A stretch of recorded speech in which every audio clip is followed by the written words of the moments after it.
लो भिखारी, कम्बल ओढ़ लो। धन्यवाद साहब। ये आवाज तो मेरी भैया भाभी की है, मतलब कि वो जिंदा है।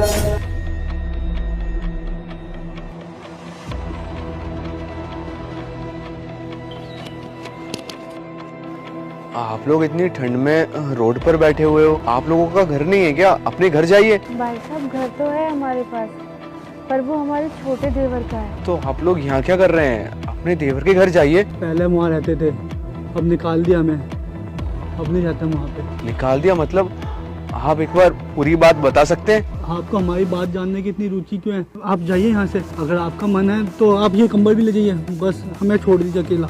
देखिए, अगर आप मेरे को बताएंगे तो क्या पता मैं आपकी हेल्प कर पाऊँ। अरे भाई साहब ये क्या बताएंगे आपको, हम बताते हैं आपको। पहले ना हम गाँव में रहते थे, अच्छा खासा घर था हमारे पास और बहुत जमीन भी थी। और एक दिन इनके छोटे भाई का फोन आया तो उन्होंने कहा कि आप दोनों गाँव में अकेले क्या करेंगे, आप यहीं पे आ जाइए। ये अपने छोटे भाई से बहुत प्यार करते हैं, उसकी बात को मना ही नहीं कर पाए, खुशी खुशी शहर की तरफ निकल पड़े। जितना भी था हमारे पास, घर जमीन खेत सारा छोटे भाई के नाम कर दिया और शहर आके रहने लगे खुशी खुशी। सब बहुत बढ़िया चल रहा था और हमारे देवर का नौकरी लगा विदेश में। वो बोले कि 3 महीने में वापस आ जाएंगे। हमने सोचा जब ये विदेश चले आएंगे तो उसके पीछे हम दोनों रख लेंगे छोटी बहू का ख्याल। पर हमें क्या पता था कि छोटी बहू हमें फूटी आँख भी पसंद नहीं करती है। और उनके जाते ही छोटी बहू ने हमको धक्के मार के घर से बाहर निकाल दिया। अरे ऐसे कैसे कोई बेवजह अपने भैया भाभी को घर से बाहर निकाल सकता है? कोई तो वजह रही होगी। वजह थी ना, वजह ये थी कि हम लोग गांव से आए थे।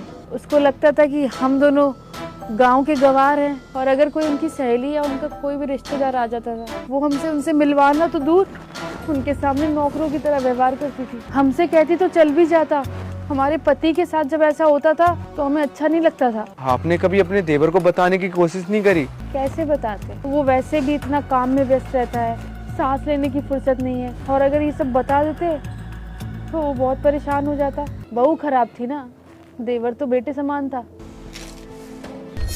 भैया भाभी, इसका मतलब ये थोड़ी है कि आप लोग अपना घर छोड़ दोगे। छोटे छोटे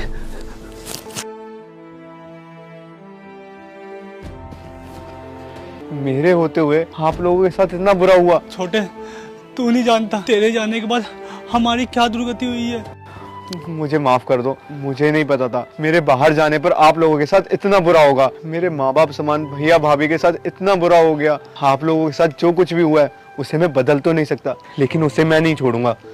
उसके किए की सजा उसे जरूर मिलेगी। आप अभी के अभी मेरे साथ चलिए। चलो आप मेरे साथ चलो।